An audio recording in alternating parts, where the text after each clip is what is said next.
તમે અહીંયા 18 કલાક 16 કલાક લેખે કામ કરો છો અને ત્યાં અજાણ્યા લોકો કે જેની પાસે ખાવાનું નથી, કપડાં નથી, જીવતા નથી આવડતું, તમારા કેરટેકર્સ છે, તમારા કરોડોના બંગલા સાચવે છે, તમારા બાળકોને તમે કદાચ હજી સામાન્ય કોલેજમાં સ્કૂલમાં મૂકતા હશો, એના છોકરાને સારું એડ્યુકેશન મળે એની માટે તમે 18 કલાક કામ કરો છો. એટલે તમે લેવાવાળા નહીં, દેવાવાળા પ્રજાતિઓમાંથી ગણાવા જોઈએ. પૂજ્ય સ્વામીજીએ ઘણી બધી સુંદર સુંદર મજાની વાતો કરી અને એમાં ઘણી બધી એવી વાતો હતી કે જેમાં આપણને એવું લાગે કે તમને લોકોને કહેવામાં આવ્યું છે.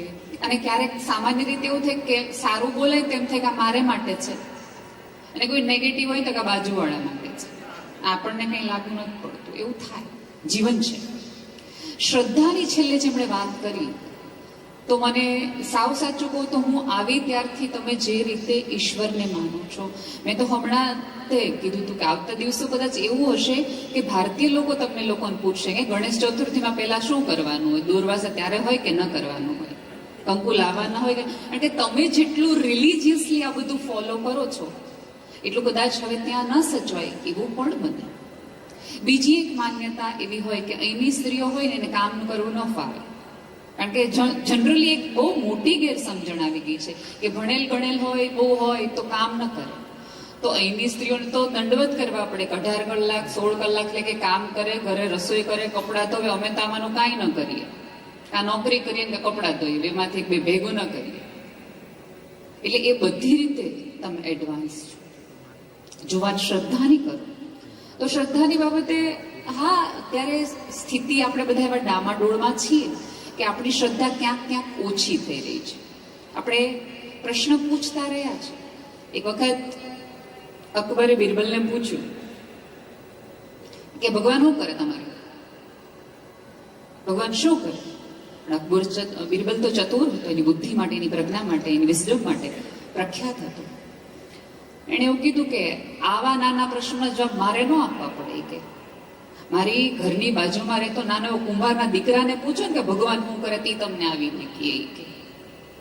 લગભગ એમ કઈ બહુ ગમ્યું નહીં, આમ સેજ તમલાલ તમાચો જેવું લાગી ગયું કે જાહેરમાં આટલા બધા વચ્ચે જવાબ આપવાના બદલે, સીધો જવાબ આપવાના બદલે એમ કે છે કે મારા બાજુમાં રહેતો કુંભારનો છોકરો કહી દેશે ભગવાન શું કરે એ કે.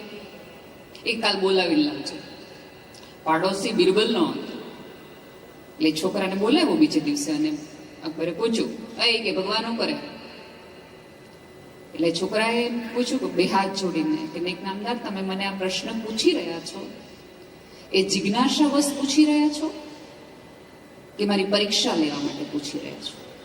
તમે જો જિજ્ઞાસાવશ પૂછી રહ્યા હોય કે ભગવાન શું કરે તો તમે એક વિદ્યાર્થીની જેમ મારી સાથે વાત કરો છો. પણ જો તમે રાજા તરીકે અથવા તમારી પરીક્ષા લેતા ગુરુ તરીકે વાત કરી રહ્યા હોય તો હું એ રીતે જવાબ આપું. બહુ મજા તો ગઈકાલ સવારની નહોતી જયારે એવું કીધું હતું ત્યારે. એ કે ના કોઈ પરીક્ષા નથી, એકદમ શાંતિથી નિરાતે જવાબ દે, મને કે ભગવાન શું કરે? એટલો છોકરો જે નાનો એવો કુંભારનો બિરબલની બાજુમાં રહેતો પાડોશીનો દીકરો, એને એવું કીધું કે તમે જો કહેતા હો કે તમે માત્ર જિજ્ઞાસાવશ પૂછી રહ્યા છો તો તમે વિદ્યાર્થી કહેવા અને હું તમારો ગુરુ કહેવા. એ કે જો તમે વિદ્યાર્થી વશ બેસી રહ્યા હોય, પૂછી રહ્યા હોય તો આ બેઠક વ્યવસ્થામાં થોડોક વાંધો છે.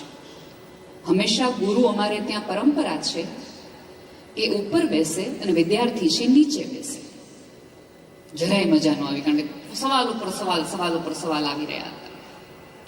એટલે અકબરે તરત ધડ દઈને નીચે આવી ગયો અને છોકરાને સિંહાસન ઉપર બેસાડી દીધો. પછી નીચે બેસીને ચરણ પાસે આવીને અકબરે પૂછ્યું હવે કે ભગવાન શું કરે? તો છોકરા કે ભગવાન આ કરે. ઘડીના છઠ્ઠા ભાગમાં આખી સલ્તનતના માણસને નીચે બેસાડી દે અને સાદા છોકરાને અહીંયા ઉપર બેસાડી દે, ભગવાન આ કરે. જો એ વાત શ્રદ્ધાની હોય, ગણતરીની હોય, વિચારની હોય, અને મારું તો એવું માનવું છે કે તમે બધા જ શ્રદ્ધાવાન છો, કારણ કે ગામ છોડી, દેશ છોડીને દૂર, બધા મૂળિયાથી દૂર, જગત આખાથી દૂર એક જુદા જ વાતાવરણ, સમય ઝોનની અંદર ભારત ઊભું કરવું, ગુજરાત ઊભું કરવું, એ તમારી શ્રદ્ધા તો છે કે નાના અમે જે રૂટ સાથે જોડાયેલા છે. તમારી માટે તો કહી જ ન શકાય કે તમે રૂટ સાથે જોડાયેલા નથી. હા, ભાષા બાબતે કહી શકાય, અહીંયા બેઠેલા તમામ લોકોને એક વિનંતી કરું કે થોડું ગુજરાતી માટે પ્રેમ રાખજો. આજે ભાષા ભૂલશે, કાલે માતૃભૂમિ ભૂલશે અને ધીમે ધીમે ધીમે સંસ્કાર ભૂલશે. સંસ્કાર છે ને ડાઉનલોડ કરી શકાતા નથી કે આપણે ત્યાંથી લઈ આવીએ કે એની કોઈ એપ્લિકેશન આવતી નથી કે જે સીધી મળી જાય. એ તો જીવી દેખાડવાના હોય. આપણા સંતાનો આપણને સાંભળીને નહીં, આપણને જોઈને મોટા થાય છે. આપણે જે કરી રહ્યા છીએ, અને આ તો પડઘા પડે છે તમે જે બોલશો. અને એક વસ્તુ યાદ રાખો કે બોલો ને એવું કે જેના પડઘા પડે, ઘા પડે એવું નહીં. આપણે આપણા સંતાનોને જ્યારે કહેતા હોઈએ છીએ ત્યારે એવી વાતો કરતા હોય છે, એવા ઘા. ચોક્કસ સ્વામીજીએ બધી વાતો કરી સાથે હું સહમત છું. એમણે જે વાત કરી કે ભાઈ દીકરીની માં છે એ સતત ફોન કર્યા રાખે, ત્યારે આપણે બધાએ હા હા હા કર્યું, બરાબર. પણ આ જે હા કરવા વાળા દરેક વ્યક્તિ છે કે મારી દીકરાની વહુ છે એ સતત એને ત્યાંથી ફોન આવ્યા રાખે, તો આપણે કોઈ દીકરીની માં જ છીએ? આપણે કોઈક XY જગ્યાએ ફોન કરતા જ હોઈએ છીએ. અને આમાં કેવું થાય છે ખબર કે આપણી દીકરી સાથે આપણે 2 કલાક વાત કરીએ પછી આપણી દીકરી એમ કે મમ્મી હવે મારે ફોન મૂકવો પડશે, તો આપણે તરત એવું કરીએ, વિચારીને 2 મિનિટ વાત કરવાનો સમય નથી. અને એની વસ્તુ આપણી દીકરાની બહુ કરતી હોય તો તરત આપણે એમ કહીએ કે સવારથી એની મમ્મી યાર ફોનમાં છે, બોલો. એંગલ થોડા બદલાવી નાખીએ. સેલ્ફીના મૂડમાં છો, સેલ્ફીના ઝોનમાં છો, તો જાત જોવાનું રાખો છો. સેલ્ફી તો હવે આ યુગમાં આવી. ભારતમાં તો જાત જોવાની પહેલો પ્રશ્ન હતો. સૌથી પહેલો ઈશ્વરનો પ્રશ્ન નથી પૂછાણો શાસ્ત્રમાં. પહેલો પ્રશ્ન એ હતો હુ આઈ એમ. ઈશ્વર કોણ છે એમ નહીં, હું કોણ છું એ પ્રશ્ન શાસ્ત્રએ આપણને આપેલો છે. અને આખી ઘટના છે ને આપણી, તમે જ્યાં સુધી આપણને આપણી સભ્યતા સંસ્કૃતિમાં રસ નહીં હોય, શ્રદ્ધા નહીં હોય, ત્યાં સુધી બાળકો તરફ લઈ જવાશે એવું માનતા હો તો બહુ મોટી ગેરસમજણ છે. જેમાં આપણને જ વિશ્વાસ નથી એ તરફ એમને શું લઈ જતા હોય છે. એક વખત ભગવાન બ્રહ્માજીએ આખી સૃષ્ટિની રચના કરી છે, આપણે બધાને ખબર છે. ભગવાને બ્રહ્માજી આવી અને વિષ્ણુને એવું કીધું કે આમ બધું બરાબર હાલે છે, મેં આમ વ્યવસ્થિત રીતે ગોઠવ્યું છે. 84 લાખ ફેરાને 21 લાખ યોનિમાં મેં વિભાજિત કર્યા છે, પણ હજી મને એવું લાગે છે કે આમાં કઈ ગડબડ છે. એટલે ભગવાન બ્રહ્માજીએ કીધું કે તું મારા કરતા મોટા એન્જિનિયર છો, લ્યો ને થોડા નટ બોલી કે કાઢ નાખો, ચલાવો તમને જેમ ફાવે. એટલે બ્રહ્માજી એમ કીધું કે તમે પેલા મને સમજાવો કે 84 લાખ ફેરાને તમે કઈ રીતે ડિવાઇઝ કર્યા છો. એ કે મેં 21 લાખ યોની એવી પ્રજાતિઓની બનાવી છે કે જે પરસેવામાંથી ઉત્પન્ન થશે. જીવ, જૂ છે, એ ઉદય છે, બધું છે એ ભેજમાંથી ઉત્પન્ન થાય, પરસેવામાંથી ઉત્પન્ન થાય. 21 લાખ યોની મેં એવી બનાવી છે કે જે માત્ર સૂર્યપ્રકાશની ગેરહાજરીમાં, આપણે ત્યાં ધનેડા જે પડે છે એ જે આખી પ્રજાતિ છે પ્રકાશની ગેરહાજરીમાં ઉત્પન્ન થશે. 21 લાખ યોની એવી હશે કે ધરતી ફાડીને વનસ્પતિઓ બધી છે એ એમાંથી ઉત્પન્ન થશે. અને 21 લાખ યોની એવી હશે કે જે ગર્ભમાંથી ઉત્પન્ન થશે, કે જેનો જન્મ ગર્ભમાંથી થશે. એટલે ભગવાન કે બધું બરાબર છે, એમાં કઈ વાંધો નથી. કે તો શું વાંધો છે? એ કે હું એક વસ્તુ કરું. એટલે વિષ્ણુ ભગવાને પંખીઓમાંથી લોભ લઈ લીધું. તમે જો, તમે પક્ષીને તમે ચણ નાખો તો કોઈ ચકલી એમ કીધું મારા ઘરવાળા હટો મારે લેતો જ આવે છે નહીં, એ જમીને જતી રહે. પશુમાંથી એને વાચા લઈ લીધી ભગવાને. પશુમાંથી વાચા લઈ લીધી, એનો ફાયદો શું થયો કે ધારો કે તમારે ત્યાં મહેમાન આવ્યા હોય અને આપણે ગાયને ચારો આપવાનું ભૂલી ગયા હોય અને પછી દોવા જાણ ગાય એમ કહે તો કહેવાનું તમે તો વાતો વળગ્યા હતા, હવે હું દૂધ લેવા આવ્યો, મને દીધી હતી ગાઉં, મને ઘાસ દીધું હતું તો હું તમને દૂધ આપું. એટલે ભગવાને પશુપાથી વાચા લઈ લીધી અને માણસ પાસેથી સંતોષ લઈ લીધી. ત્યારનું આ ચક્કર આખું 21 લાખનો હેલા જ કરે છે, હેલા જ રાખે છે. દરેક વસ્તુમાં એક અભાવ ભગવાને મૂક્યો, જેથી કરીને તમને જીવવાની ને મોટું થવાની જીજીવિશાળી. જે લોકો એવું કહેતા હોય કે ભગવાન પાસે માગવું નહીં, હું તો બધાને કહું ભગવાન પાસે જ માગું, એના સિવાય કોઈ પાસે ન માગું. એ 1000 હાથવાળા આગળ માગ્યું હશે ને તો કોઈ દી અમે ઉઘરાણી નહીં કરે. 2 હાથવાળા પાસે માગ્યું હશે તો કોઈ દી આવીને આમ કહેશે કે પછી ઓલા કેદી દેવાના છે. એના કરતા એની આગળ માગો અને થોડી દેવાની આદત રાખો. એક શેઠ તમારે જેમ હશે બહુ જ પૈસા હોય અને ગામમાં જમીન વેચી, પછી ભાઈબંધને એમ કીધું બહુ પૈસા આવ્યા છે, હાચવવા ક્યાં નહીં સમજાતું નથી. એટલે બધા એ કોકે સલાહ આપે શેર બજારમાં રોકાણ કરો ને હીરા લઈ લો, મોતી લઈ લો, માણેક લઈ લો, બીજી જમીન લઈ લો, ઘર લઈ લો. પણ એકાદ બુદ્ધિશાળી બાજુમાં હશે તમારા જેવો પ્રજ્ઞાવાન માણસ, એને એવું કીધું કે કામ કરો છો તમે છે ને હીરા લઈ લો, કરોડો રૂપિયાના છે ને હા વાટલા જ આવે અને મજા આવે. શેઠને વાત ગમી. શેઠનો રોજનો નિયમ રાત્રે 9 વાગે જમી લે એટલે બધા હીરા ગણે, 1 2 3 4 5 6 7 8 રોજનો નિયમ. આખા ગામને ખબર ને આખા ઘરને ખબર અને બધા નોકરને ખબર. હમણાં 9 વાગશે અને શેઠ ગણવાનું ચાલુ કરશે, 1 2 1 2 1 2 3. એક દિવસ શેઠના રૂમમાંથી બહુ રોવાનો પકડવાનો અવાજ આવવા માંડ્યો. હું લૂંટાઈ ગયો, હું બરબાદ થઈ ગયો, મારી જમીન, મારી હાથ પેઢીની કમાણી છે આમ વહી ગઈ, આમ વહી ગઈ, આવી મારા હીરા છે પાણા થઈ ગયા, મારા હીરા છે પથ્થર થઈ ગયા, કોક મારા હીરા ચોરી ગયું. બધા નોકરો અને બધા આમ ઉભા હતા આમ લાઈનમાં. એમાંનો એક નોકર કંઈક મારા જેવો વાયડો હશે કે બહુ રોયા શેઠ. હવે ને શેઠને એવું કીધું હતું, હું માનું છું કે તમને દુઃખ થતું હશે, આ તમારા હીરા છે એ પાણા થઈ ગયા હતા, પણ તમારે તો ક્યાં વાપરવા હતા, તમારે ગણવા હતા ને વાપરવા હોય ને ચિંતા કરવી પડે.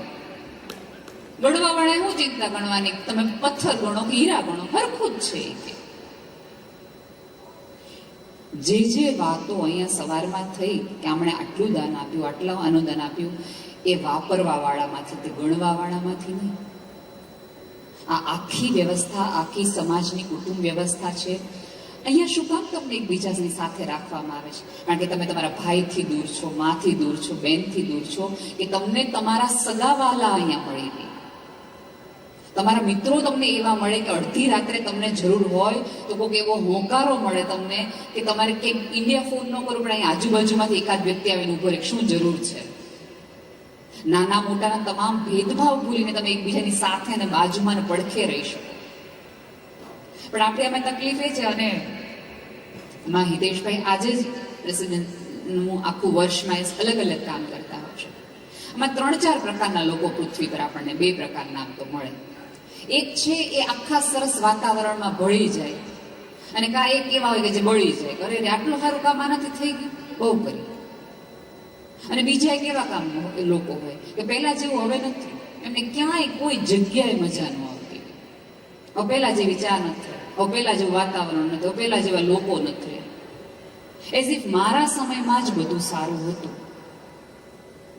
અને ખાસ કરીને જે યુવાન વર્ગ છે અને વચ્ચેની આમ જુઓ ને તો આપણે સેન્ડવિચ જનરેશનમાંથી છીએ અહીંયાના લગભગ બધા લોકો. આપણે આપણા પપ્પાથી ડરતા હતા, એમ કે ચૂપ એટલે ચૂપ. હવે સંતાનોથી ડરીએ છીએ. બંને પક્ષે સરખી સ્થિતિમાં છીએ. ડરીને મોટા થયા અને ડરીને હજી જીવીએ છીએ. આમાં 2 કારણ થાય. તમે આમ જુઓ તો સેન્ડવિચ જનરેશન થઈ શકો, અને આમ તમે જુઓ તો તમે ફેવિકોલ જનરેશન પણ આપણે થઈ શકીએ, કે 2 પેઢીને જોડી શકીએ. 2 પાણી ચોક્કસ મળી ગયા છે એટલે તમે કહી શકો કે આ બે જ્યાં પાણી મળે ને, 2 નદીઓ મળે ને, ત્યાં આપણે દેવસ્થાન કહીએ છીએ, અને પ્રયાગ કહેવામાં આવે છે, જેની પૂજા થાય, અર્ચના થાય. તો તમે તો પ્રયાગ જનરેશનમાંથી પણ આવી શકો કહેવાનું હોય તો. પણ તમારી બાજુમાં કોણ છે ને એના આધારે નક્કી થશે. તમને વિચાર દેવા વાળો કોણ વ્યક્તિ છે, કોણ સલાહ આપે છે ને, એના ઉપરથી નક્કી થાય કે તમે ક્યાં છો. તમે જો રામાયણમાં આપણે બધાને ખબર છે કે મંથરા એકાદ વાક્ય ન બોલી હોત, કૈકેયીના કાન મંથરાએ ન ભર્યા હોત તો આખી રામાયણ કદાચ ન સર્જાત. હવે મંથરા જે વિચારની દાસી હતી એટલે વિચારે દાસી જેવા જ આવે. જ્યારે કૈકેયી છે એ સોના મોરો વેચી રહ્યા હતા ત્યારે મંથરાએ પૂછ્યું કે શેની તમે આટલો બધો રાજીપો ધરાવો છો? તો કૈકેયીએ એવું કીધું કે મારો રામ રાજા બનવાનો છે, એની આ વધાઈ હું આપી રહી છું. ત્યારે મંથરાએ છણકો કરીને એવું કીધું હતું કે રામ ગાદી ઉપર આવશે અને તને દાસીની જેમ રાખશે. કારણ કે એ દાસી હતી ને એટલે વિચાર દાસીના જ આવે. બાકી મંથરા એમ કહી શકતા કે વાહ તારો દીકરો રામ જેવો છે, તને નાની બેન તરીકે સુમિત્રા રાખશે, તને પૂછીને રાજ કરશે. મંથરા એ પણ કહી શકી હોત. પણ મંથરા જેવા લોકો આજુબાજુ હશે ને તો દાસી પણ આના જ વિચાર આવશે. હવે નક્કી કરી લેવાનું કે આપણી આજુબાજુ જે સલાહ દેવા વાળા લોકો છે એ કઈ પ્રકારના છે ને કઈ ટાઈપના લોકો છે. જ્યારે જ્યારે બાજુમાં ને પડખે કે કોઈ દિવસ તમે જો આખી મોટી સંસ્થાઓ ભેગા થઈને એક વ્યક્તિથી ક્યારેય ન ચાલે. હંમેશા પોતાની ટીમ વ્યક્તિ નક્કી કરે કે આ પ્રેસિડેન્ટ થશે, એની બાજુમાં આ રહેશે, ફાઇનાન્સર આ થશે. લાવનારને દરેક વ્યક્તિની પોતાની ક્વોલિટી છે. પણ આપણે બધું અહમ બ્રહ્માસ્મિ નામનો જે રોગ લાગુ પડ્યો છે, હું જ બધું છું, હું જ બધું છું, હું જ બધું છું, હું ન હોઉં તો આમાં કાંઈ થાય નહીં, ગાંધી વયા ગયા તોય પૃથ્વી હાલીશ. આ જગતમાં તમે હો ત્યાં સુધી બધું ચાલતું હોય એવું માનતા હો તો બહુ જ મોટી ગેરસમજણમાં છો. થોડું શાંત ધીરા થઈને જગતને પૂછવાનું રાખો. આ તમને અહીંયા 2 દિવસથી આવી છું, જ્યારે હોય ત્યારે દરેકના મોઢે આપણે એક રોગ સાંભળીએ કે ડિપ્રેશન, એઝ ઇફ કોઈ ફેશન હોય એવી રીતે વાત કરીએ છીએ. શેના હિસાબે આવે છે? એકલતામાંથી આવે છે, મૂંઝારામાંથી આવે છે. આપણને, હું તો અનેક વાર કહું છું કે તમને વાંચતા લખતા આવડે ને તો તમે ભણેલ કહેવાય, પણ તમને કોકની આંખો વાંચતા આવડે તો તમે સાક્ષર કહેવાય. માત્ર કાળા અક્ષરો ન વાંચવાના હોય, કોકની કાળી આંખના મૂંઝારાય વાંચવાના હોય કે એની આંખમાં શું છે. આ સમાજ ભેગો થવાનું કારણ માત્ર તમે ગેટ ટુગેધર નથી. એકબીજાના મૂંઝારાઓ વાંચી શકો, એકબીજાનું ડિપ્રેશન સમજી શકો, અને ક્યાંક જે ચાલી નથી શકતું એને થોડી હાથ આપો. દરેક વખતે લાકડી લેવાની જરૂર નથી, ત્યારે કોકની લાકડી બની જવાની પણ જરૂર છે. દરેક વખતે ચશ્માના નંબર ન બદલાવાના હોય, ક્યારેક જોવાની રીત પણ બદલાવાની હોય. પણ આપણે તો જ્યારે જે વ્યક્તિને મળીએ ને ત્યાંથી જ શરૂઆત કરતા નથી, ઝૂંપડ. તમે જો લગ્ન ને બધી સ્થિતિમાં એકાદ માણસ એવું હોય કે જે વિસાણું જો, જેને મજા જ ન આવી હોય. એટલે જ્યારે જ્યારે એ આપણે મળીએ ને તો ઝઘડો હંમેશા પતિ પત્ની કરે ને, ત્યારે પરણ્યા હતા ત્યારે એના માસીજીએ શું વ્યવહાર કર્યો હતો ને, ત્યારથી હું આવી હતી ત્યારના તમારા માસીજી મારી રાડાલો છે, મને નથી ખબર પડતી. ત્યાંથી જ. હવે ધારો કે આજે આપણે મળ્યા, એકાદ વ્યક્તિ સાથે થોડો ઘણો અનબનાવ થઈ ગયો અથવા તો વ્યવસ્થિત ન બોલણ, 1-2 વર્ષ પછી આપણે પાછા મળીએ તો નવેસરથી મળવું જોઈતું હતું. પણ આપણે કેવી રીતે મળીએ છીએ? આજની ફ્રીઝ થઈ ગયેલી ક્ષણના હિસાબે. અને તકલીફ કેવી છે ખબર છે? કે જે એરપોર્ટમાં આપણે થોડી વાર મળવાના હોય, સહેજ આપણો પગ લાગી જાય તો આપણે કેટલું સરસ રીતે સોરી મારો પગ તમને વાગી ગયો, સોરી મારો પગ તમને વાગી ગયો. અજાણ્યા લોકો તમને નાની એવી હેલ્પ કરે, oh thank you so much, you are so nice guy, કેટલું બધું બોલીએ. અને એની પત્ની સહેજ આડી આવે તો જોઈને નથી હાલતી, 3 વખત પગ ભટકાણો. સોરી એને કેવું જોઈતું? એક દુકાનદાર છે, એ તમારા પૈસા આપીને તમને વસ્તુ આપે છે, 3 વખત થેન્ક યુ કહે. 18 કલાક કામ કરીને પ્રતિ રિયલ ડાયમંડ લાવે કે વસ્તુ લાવે કે કંઈ પણ લાવે તો આપણે થેન્ક યુ કહેવાનું જરૂર નથી લાગતી. તેમાં તો આપણે એમ મને ગમ્યું ને એવું લાવ્યા, એના કરતા મને પૂછીને લાવ્યો હોત તો, અને પૂછીને લઈને આવે તો તમને સરપ્રાઈઝ એલિમેન્ટ જ તમારામાં કંઈ નથી. દરેક વખતે કંઈક એના કરતા બેટર થોડું ખુલ્લા, જેની સાથે તમારે 24 કલાક રહેવાનું છે, 365 દિવસ રહેવાનું છે, અને પૃથ્વી પર શ્વાસ લ્યો ત્યાં સુધી રહેવાનું છે, સોરી ને થેન્ક યુ એને સૌથી વધુ કહો. આપણે બહારના સાથે એટલા બધા સરસ મજાના રોડા રૂપાળા હોઈએ છીએ, અને ઘરના સાથે એમાં પછી આપણે કંઈક એવી એક દલીલ વાપરીએ, ઘરના સાથે તો આપણે જેવા હોય એવા જ રહીએ. તો સારા બનો. જેને તમારા સારથી ફરક પડતો હોય એવા લોકોને થોડું મળવાનું રાખો, એની સાથે રહેવાનું. અને તમને પતિ કે પત્ની ગમે કે ન ગમે, જિંદગીના છેલ્લા શ્વાસે તમે જ એકબીજા સાથે છો. આજે જે વ્યક્તિએ ફ્લાવરથી શરૂઆત કરી હતી એ જ વ્યક્તિ ડાયાબિટીસ અને બીપીની ગોળીથી શરૂ કરે છે. ત્યાં સુધીની આ જર્ની છે. તમે જો કોરોના કાળ દરમિયાન તમને શું લાગે છે, માત્ર આ રોગથી લોકો મર્યા હતા? એકલતાથી વધુ મર્યા છે.